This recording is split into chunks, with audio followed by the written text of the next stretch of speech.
C.A.R.E is an organisation that I started last year in 2017 to fundraise for childhood cancer research. C.A.R.E stands for Cancer Awareness, Research and Education. And that's because it all happens together.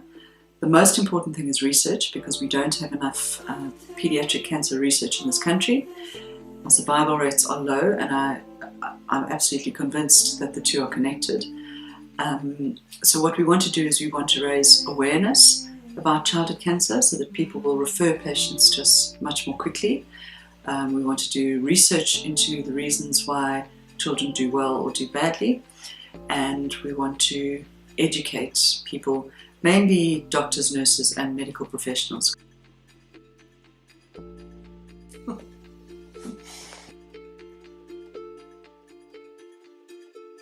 Because they're actually the main reason for most of the delays in diagnosis and referral of kids with cancer in this country.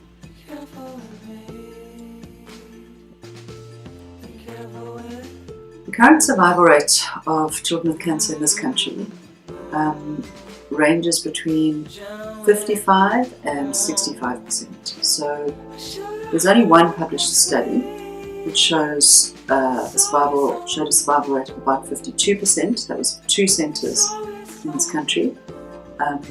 We ourselves have done quite a large study which has looked at survival rates of children with cancer in the private sector and in the state sector. So in the private sector, the survival rate is about 65%, and in the state sector, about 55%. And that's not got to do with better better infrastructure in private, better doctors, better nurses, because the study that was done using the same chemo, the same surgeons, the same oncologists. We know from what we've worked on that the difference is in the population. So the population of the children who come to the state sector are more malnourished. They come from poorer environments. They handle infections worse. Because they're malnourished, they handle chemotherapy worse, so they get much more toxicity. And yeah, it's a big problem that we need to work on. And if we hadn't done that research, we wouldn't have elucidated the specific reasons. So that at least gives us something to work with. We know that, based on research in other countries, that if you supplement the diets of these children, and if you improve their socioeconomic conditions, for example, with grants, with referring them to non-profit organisations, then you can actually improve their survival rates. So with very simple, cheap, easy to implement changes, you can save the lives of more kids with cancer. We see about 100 new patients a year in oncology in our centre. Of those, if you take the survival rate of, let's say, 55%, so that means every year we will lose 45 children. So that's almost 1 week. And we get very attached to these kids. We treat them for years. We get to know their parents, we get to know their brothers and sisters. We have to counsel their grandparents. We often go to their schools. We get to meet their school friends.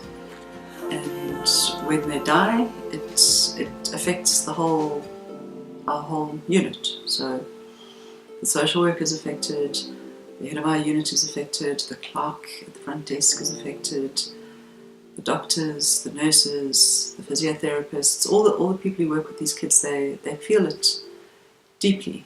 So the first thing is we have a few studies that are either about to start or have started, and they are aimed at improving the standard of care for kids with specific malignancies.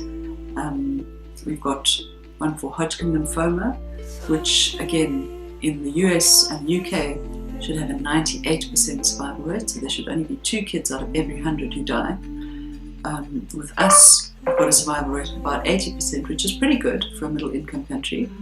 But it's not good enough. It still means that there are 18 children out of 100 who shouldn't be dying, who we could save. So there's Hodgkin lymphoma, there's retinoblastoma, and that's a cancer where often you have to take a child's eye out to actually save their life. And if you catch it early, they can keep the eye, they can keep their vision, and their life can be saved. So we've got lots of beautiful little kids who are running around with, often not looking very good at all, or with